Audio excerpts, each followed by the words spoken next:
السلام عليكم، وياكم اخوكم احمد من احواض الاسماك.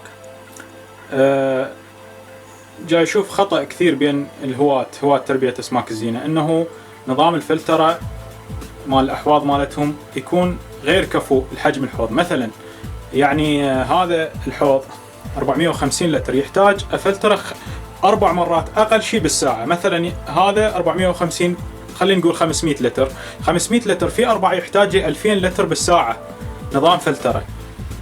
فاللي اشوفه كثير من الهواة عندهم احواض كبيره ومخلي لها فلتر صغير، ويقول ليش ما يصير عند المي كريستال كلير، او ليش هيك يصير عندي، او ليش تموت الاسماك. يحتاج لنا نظام فلتره جيد كفؤ بما يناسب حجم الحوض. فمثلا هذا 450 لتر، خلينا نقول 500 لتر، انا مخلي له فلترين خارجيات.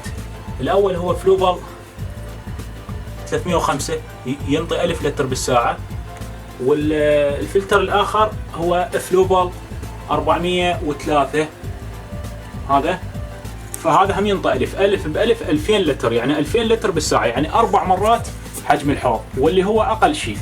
طبعا كل ما تكثر الفلتره احسن، ما لها مضار. كل ما كثرت الفلتره كانت صحه الاسماك احسن، كل ما قلت الفلتره كل ما كان سيء، راح يصير عندك تراكم بالفضلات وغيرها. هذا حوض. خلي اشوفكم الحوض الاخر. هذا الحوض الثاني 200 لتر،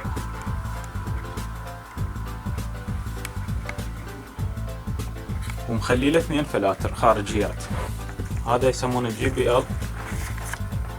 بي ال كريستال بروفي، وهذا ايضا جي بي ال، هذا ابو 900 ينطينا 900 لتر، وهذا ينطينا 700 لتر بالساعه. فاثنين يصيرن 1600، يعني تقريبا 8 مرات يفلترن هذا الحوض بالساعه.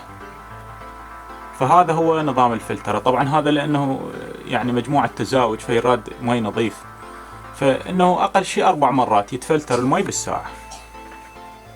شكرا لمشاهدتكم، وإن شاء الله نشوفكم بفيديو آخر.